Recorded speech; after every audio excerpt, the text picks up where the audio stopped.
Welcome to today's video. Hi, my darklings. Today we're diving into Machiavellianism. In my opinion, it's one of the most fascinating and possibly one of the most dangerous personality traits. It's not like being a psychopath who feels no emotion, or a narcissist who craves admiration. Machiavellian types will do anything to achieve their goals, even if it means stepping over bodies, sometimes quite literally. I would kill you if you ever cheated on me, so does that make me Machiavellian? No, that just means you're a psychopath and deeply mentally broken. But let's continue. Let's break down what Machiavellianism really is. Machiavellians aren't made, they're born. From the very beginning, these are people who see the world not as it is, but as a chessboard. Every person is a piece, every move is calculated. They don't care about morality unless it's useful. They don't care about emotions unless they can use them to get what they want. They can smile at you while already planning your downfall. Shake your hand while pushing you closer to the edge. For them, trust is currency.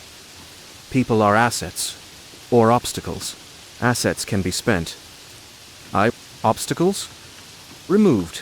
And here's the dangerous part. Most of them don't even see themselves as bad people. They see themselves as realists. In their mind, the world is already ruthless. They just play the game better than others. Sounds like someone I know. Exactly. And once you understand how they think, you start to notice. Machiavellians aren't loud. They're not the ones screaming for attention. They're the quiet ones. Watching, collecting information, waiting for the right moment to move. So, you're a Machiavellian? Yes. If you want to know everything I am, I'm a Machiavellian, a selective psychopath, a narcissist, a dark empath. Oh, and let's not forget, sadistic. Yes, and I'm a masochist. That's why we're so compatible. You always manage to twist everything into something depraved. But fine, let's continue.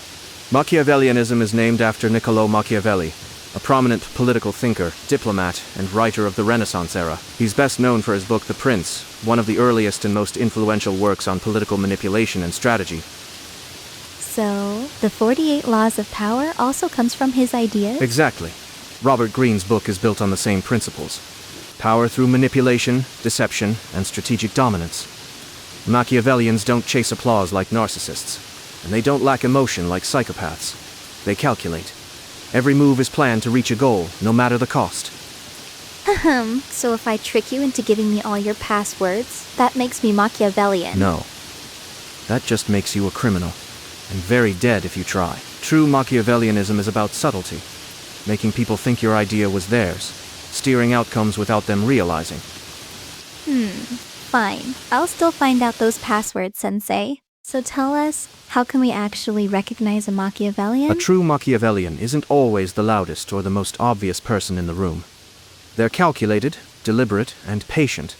They know when to speak, and more importantly, when to stay silent. You'll notice they rarely act on impulse. Every move feels like part of a bigger plan. They can make you feel like you're in control, while in reality they've been pulling the strings all along. They study people constantly, observing not just what you say, but how you say it, how you react, what makes you uncomfortable. They remember details most people forget, your habits, your insecurities, your desires, and store them away for later. And when the moment is right, they use those details with surgical precision, making it seem like their influence is just natural. That's the thing. If they're good, you won't even realize you've been guided until you're already exactly where they want you. Testic time. Sensei, give them a little test so they can see if they might be Machiavellian too. All right, here's something simple. I'm going to describe a few behaviors. If you find yourself agreeing with most of them, well, you might have more in common with me than you think. 1. You prefer to plan 3 moves ahead rather than reacting in the moment. 2. You don't get emotionally attached to every situation. You keep your distance so you can think clearly. 3. You sometimes tell people what they want to hear, even if it's not the truth, because it gets you closer to your goal. If that felt a little too familiar, then maybe, just maybe, you're not as innocent as you think. Sensei, tell us some real-life examples of people who are Machiavellian. Maybe ones we actually know, or at least examples from movies and anime. All right. In real life, a lot of political leaders throughout history had Machiavellian traits. Think people like Niccolò Machiavelli himself, but also strategists such as Napoleon Bonaparte, or even modern power players in business and politics. In fiction, it's everywhere. Light Yagami from Death Note, Lelouch v. Britannia from Code Geass, or Petter Littlefinger Baelish from Game of Thrones. They all share one thing in common. They see relationships as pieces on a chessboard, not as emotional bonds. Every move is calculated, every word chosen for a purpose. Alright, now it's Elizabeth's time. Tell us the 3 stories you came up with. My turn, Darklings. Let's start with the first one.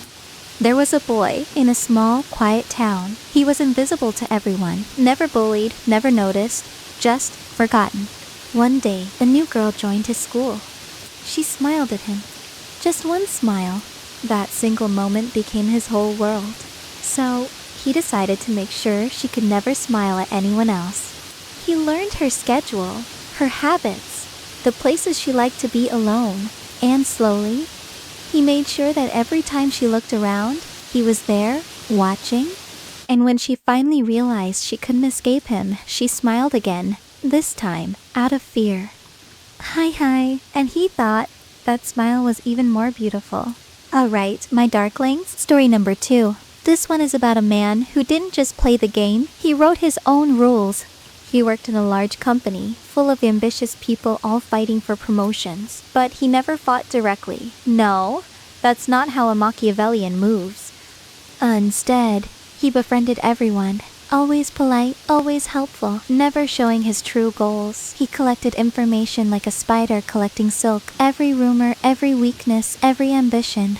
And then, one by one, he began to plant seeds. A whispered suggestion here, a friendly warning there. He made rivals doubt each other, question their allies, even turn on their closest friends.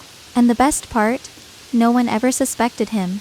He was the helpful one, the one who just wanted peace. By the time the promotion came up, all his competition had destroyed themselves. The boss had only one logical choice, him. And that, my Darklings, is the essence of Machiavellianism. Never waste your energy fighting in the open when you can make others destroy themselves for you. Alright, Darklings. Story number 3. This one isn't fiction. This is history.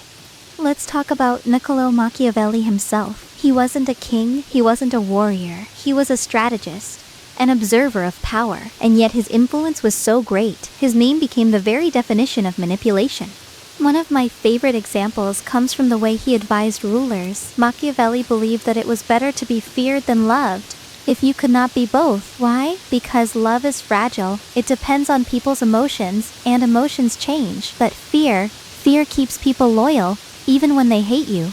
In his book, The Prince, he told leaders to appear virtuous in public, but to act without mercy in private if it served their goals. For example, if a new ruler took over a city, Machiavelli advised to crush any opposition immediately, brutally and completely, so no one would dare rise again. But then, to rule peacefully afterwards, letting the people believe the violence was necessary for stability. This is pure Machiavellianism. Hide the dagger behind a smile. Give hope with one hand, take power with the other. And centuries later, his advice still works. Politicians, CEOs, even influencers use his tactics without ever reading his book. And that, my Darklings, is how one man's mind became immortal, not through kindness, but through control. So, to wrap things up, yes, Machiavellians are not good people. But you need to understand, without people like this, humanity might still be stuck in the Stone Age. Progress often comes from those willing to do what others can't, or won't. Sometimes the world moves forward because of the villains. And I wouldn't be here without you either, darling. So, bye my Darklings. Until the next video, see you again.